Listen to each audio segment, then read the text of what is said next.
जय हिंद विद्यार्थियों, क्या हालचाल? सब बढ़िया। आज चलते हैं आज की बेहतरीन सी क्लास की ओर, क्योंकि पिछली क्लास में मैंने प्रमुख तरीके से शुंग वंश के बारे में प्रमुख जानकारी दी थी, और कहीं ना कहीं आज भी हम उसी को समाप्त करने का कार्य करेंगे, जो कि आपके एग्जाम के लिए तथा आपके जीवन के लिए अति महत्वपूर्ण होने का कार्य करता है। याद रखिएगा, यदि आप 2023 के अंतिम में एक बेहतरीन सी जॉब पाना चाहते हैं तो सीधा जुड़ जाएं फ्यूचर एकेडमी XYZ से, क्योंकि यह एक ऐसी, आपको बता दें, यह एक ऐसी प्लेटफॉर्म है जो कि आपको best material, best team, best content के साथ आपको यहाँ पर सारी चीज़ें देखने को मिलती हैं।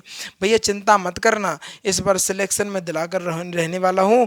और याद रखिएगा इस बात को कि कर्म करते जाओ, फल की चिंता मत करो, क्योंकि श्री कृष्ण ने साफ कहा है कि बस कर्म तुम्हारा कल होगा, और कर्म अगर सच्चाई है तो कर्म कहाँ निष्फल होगा। हर एक संकट का हल होगा, वो आज नहीं तो कल होगा। और भैया लोहा जितना तपता है ना उतनी ही ताकत भरता है, और सोने को जितनी आग लगे वो उतना पिखर निखरता है, और हीरे में जितनी धार लगे वो उतना खूब चमकता है, और मिट्टी का बर्तन पकता है ना तब धुन पर खूब खनकता है। और भैया सोचते होगे ना सूरज जैसा बन जाए, सोच रहे हो ना, तो भैया सूरज जैसा बनना है तो सूरज जितना जलना होगा, और नदियों सा आदर पाना है तो पर्वत छोड़ निकलना होगा। और साहब हम तो आदम के बेटे हैं, क्यों सोचें राह सरल होगा। कुछ वक्त लगेगा पर संघर्ष जो है जरूर सफल होगा। हर एक संकट का हल होगा, वो आज नहीं तो कल होगा।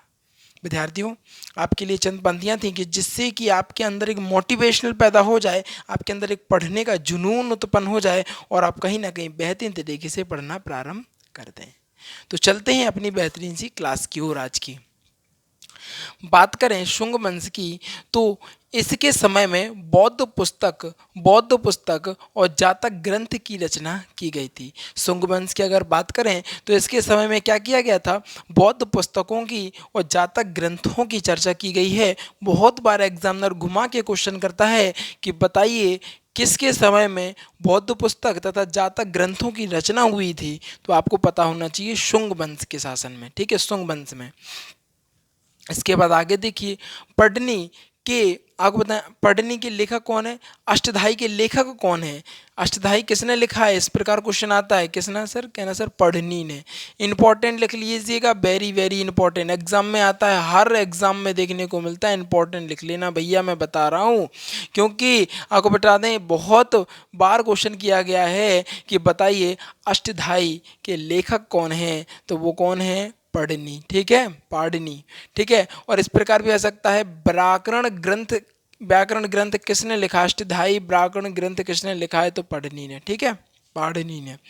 अगर बात करें मनु ने क्या लिखा है, क्या ना sir Manusmriti. Important, very very important की श्रेणी में आ गए हैं आज के क्वेश्चन। तो भैया याद रखिएगा, वो पूछे कि बताइए मनुस्मृति किसके द्वारा लिखा गया है, कहना सर मनु के द्वारा मनुस्मृति लिखा गया है। इसके अलावा गर्गी के द्वारा गर्गी संहिता लिखा गया है। बहुत बार एग्जाम में पूछा गया विद्यार्थियों, आप सोच नहीं सकते, अनगिनत बार क्वेश्चन यहाँ से मिलता ही है। जब भी लेखक की बात आती है तो यहाँ से अष्टधाई पूछ लेगा, मनुस्मृति, गर्गी संहिता, ये सारी चीज़ें पूछ लेता है। ठीक है, आगे देखो, बौद्ध चैत्य भवन का निर्माण इसी वंश में हुआ था, इसी वंश के समय में हुआ था। अगर वो पूछे एग्जामिनर कि बताइए बौद्ध चैत्य भवन का निर्माण किस वंश में हुआ था, तो आपको पता होना चाहिए कि वो था शुंग वंश। ठीक है, आगे सुनो, अगर वो कहे पुष्यमित्र शुंग ने अपनी राजधानी को पाटलिपुत्र बनाया था, बिल्कुल सही बात है, ये तो मैं पहले भी बता चुका हूँ, और फिर से आ गया तो आप लोग फिर से समझ लीजिएगा इस बात को। इसके अलावा यहाँ पर देखिए इंपॉर्टेंट चीज़ क्या है, इसके काल में कुल मिलाकर 2 युद्ध किए गए थे। इसके काल में कुल मिलाकर कितने, 2 युद्ध किए गए थे। पहला था विदर्भ का युद्ध और दूसरा था यवन आक्रमण का युद्ध। पहला किसका था, कहना सर पहला था विदर्भ का युद्ध और दूसरा था यवन आक्रमण का युद्ध। ये 2 प्रमुख रूप से युद्ध हुए थे। बहुत बार पूछे गए कि बताइए शुंग वंश में कितने युद्ध हुए? तो आपको पता होना चाहिए कुल मिलाकर 2 युद्ध हुए। पहला विदर्भ का युद्ध है। इस प्रकार भी क्वेश्चन आ सकता है कि बताइए विदर्भ का युद्ध किस वंश में हुआ? तो कहना सर शुंग वंश में हुआ। यमन आक्रमणकारी का युद्ध कब हुआ? कहना सर शुंग वंश में हुआ। इस प्रकार आप क्वेश्चन कर सकते हैं।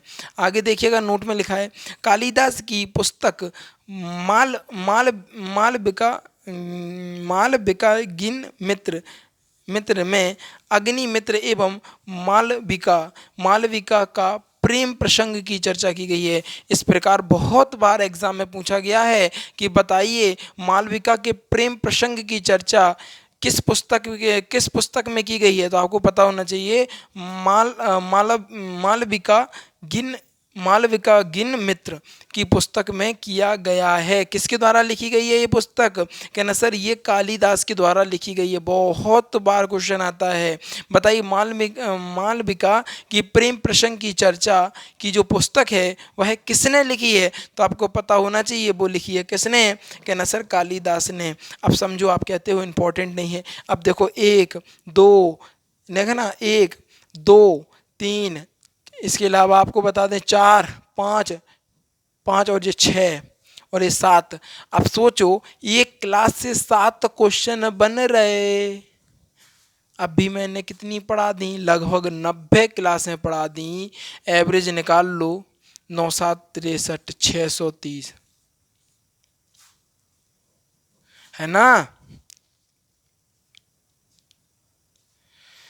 630 क्वेश्चन जो एग्जाम में डिटो के डिटो आते हैं। अगर प्रत्येक क्लास से मैं 7 क्वेश्चन भी लूँ ना, सबसे कम अंक लिया है ये, सबसे कम। कभी तो बहुत हो जाता है। अगर 7 क्वेश्चन भी लूँ ना तो एग्जाम में डिटो के डिटो छपे हैं। 630 क्वेश्चन मैं अभी बता चुका हूँ डिटो जो। अब समझो जो 630 क्वेश्चन हो गए ना, गारंटी है इससे बाहर जाने वाला पेपर नहीं है। विद्यार्थियों आप लोग थोड़ा पढ़ के तो देखो, आगे बढ़ के तो देखो, सफलता कदम चूमेगी, इस बात की गारंटी मैं देता हूँ। आगे समझो, इसके समय में 2 यवन आक्रमण हुए थे। इसके समय में क्या हुए थे? कहना सर इसके समय में 2 यवन आक्रमण हुए थे। दोनों ही यमन आक्रमण को पुष्यमित्र शुंग ने अपने बेटे अग्निमित्र अग्निमित्र द्वारा विफल कर दिए। पहले आक्रमण का नेतृत्व किसने किया? कहना सर पहले आक्रमण का नेतृत्व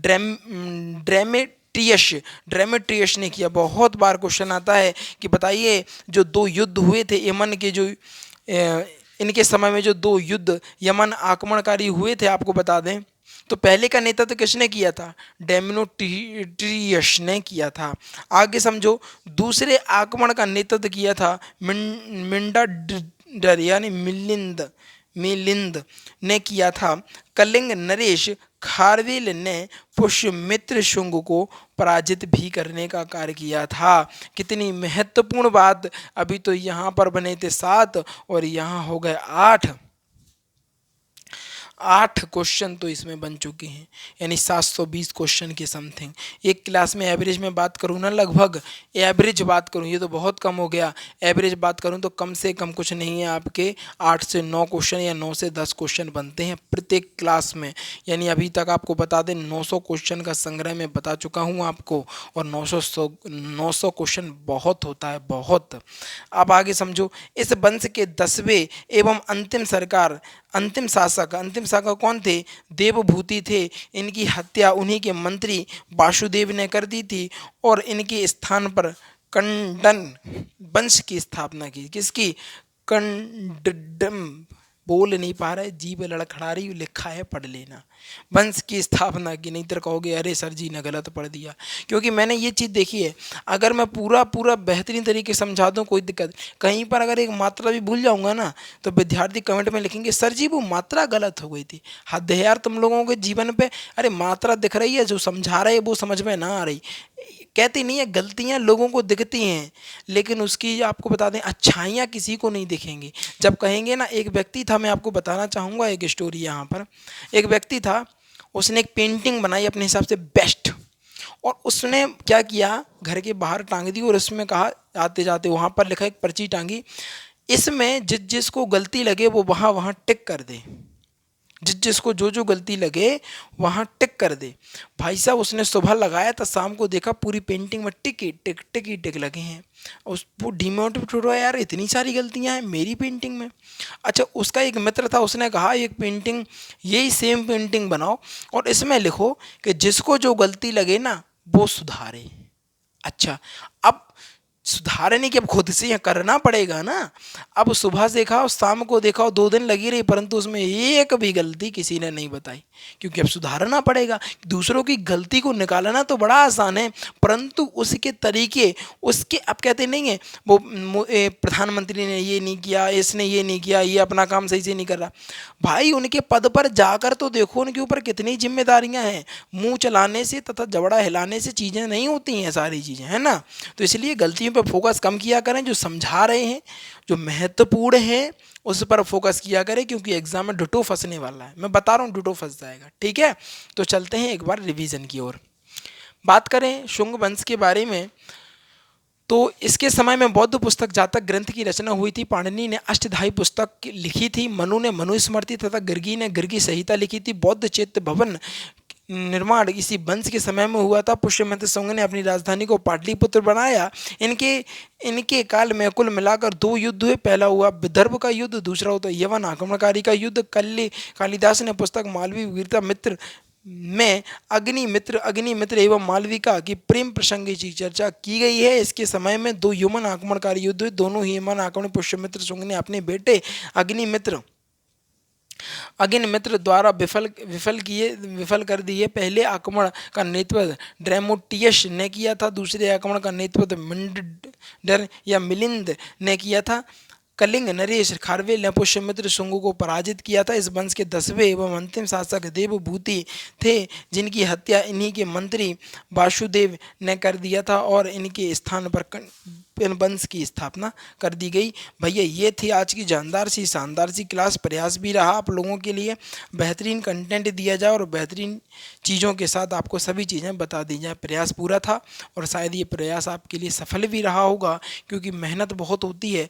आप सोचते हो कि यहाँ से यहाँ तक ही तो लिखा है, भाई जब आप वो काम करोगे ना, ऐसे कहते हैं दूर के भाड़े सुहाने लगते हैं, हमारी बुंदेलखंड में कहते हैं ऐसा। भैया जब काम करोगे ना उस चीज़ को, तब चीज़ें रियलाइज़ होंगी कि नहीं भैया सच में कठिन होती हैं चीज़ें।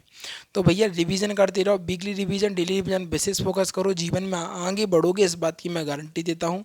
जो विद्यार्थी नए हैं वो जल्दी से वीडियो को लाइक कर लेंगे, चैनल को सब्सक्राइब कर लेंगे और शेयर करके आएंगे अपने यार दोस्तों और चाहने वालों के साथ, क्योंकि आज की जो वीडियो थी कहीं ना कहीं बेहतरीन गजब और लाजवाब होने का कार्य कर रही थी। इन्हीं चंद शब्दों के साथ विदा लेना चाहूँगा। जीवन में आनंदित रहिएगा और आगे बढ़ते रहिएगा। Thanks for watching. इसका स्क्रीनशॉट ले लीजिएगा और टेलीग्राम पे जुड़ना चाहते हो तो टेलीग्राम की लिंक नीचे पड़ी हुई है, तो टेलीग्राम के माध्यम से भी हमसे जुड़ सकते हैं। Thanks for watching. जय हिंद, जय भारत।